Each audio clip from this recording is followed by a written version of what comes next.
राज ठाकरे आज रायगडच्या दौऱ्यासाठी रवाना होत आहेत। राज ठाकरे आज रायगड दौऱ्यावर आहेत। मुंबई गोवा महामार्गाची ते पाहणी करणार आहेत। रखडलेल्या माणगाव बायपासची ते पाहणी करतील। माणगावातून राज ठाकरे त्यांच्या दौऱ्याला सुरुवात होतीये। दक्षिण रायगडमध्ये मनसे कार्यालयाचे देखील ते उद्घाटन करणार आहेत।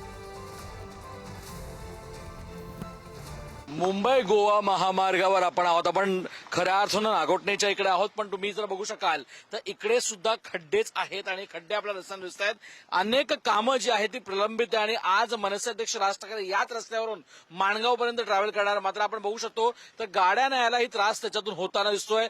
याच रस्त्याचा कारण तर पाहणी जी आहे माणगावला जाऊन मनसे अध्यक्ष राज ठाकरे करतात, पण माणगावच्या अगोदर सुद्धा परिस्थिती जी आहे तीच आहे। आपण पाहू शकतो पेवर ब्लॉक्स मध्ये लावलेले आहेत आणि मोठमोठ्या गाड्या असो किंवा छोट्या गाड्या, या सगळ्या गाड्या ज्या आहेत ते त्याच खड्ड्याच्या रस्त्यातून खरं तर जाताना दिसत आहेत। आणि हा त्रास मुंबई गोवा महामार्गावर जाणाऱ्या प्रवाशांना आणि मोस्टली पर्यटकांना होताना दिसतोय। आपण बघू शकतो बस सुद्धा त्याच खरं तर खड्ड्याच्या रस्त्यातून येताना दिसतंय आणि याच रस्त्याची पाहणी खऱ्या अर्थानं मनसे अध्यक्ष राज ठाकरे करतात। मनसे अध्यक्ष राज ठाकरेंचा आज रायगडचा दौरा आहे आणि या दौऱ्यामध्ये खऱ्या अर्थानं ह्याचीच पाहणी आज मनसे अध्यक्ष राज ठाकरे करणार आहेत। या सगळ्याची पाहणी करत असताना मनसे अध्यक्ष राज ठाकरे या रस्त्याबद्दल काही बोलतील का याकडे आता सगळ्यांचं लक्ष लागलंय। मात्र सगळ्यात महत्वाची गोष्ट, हा महामार्ग इतके दिवस का प्रलंबित आहे, का होत नाहीये आणि होणार तरी कधी, हे अनेक प्रश्न आज मनसे अध्यक्ष राज ठाकरे सुद्धा उपस्थित करताना दिसणार आहेत। सतीश सोबत श्रेया।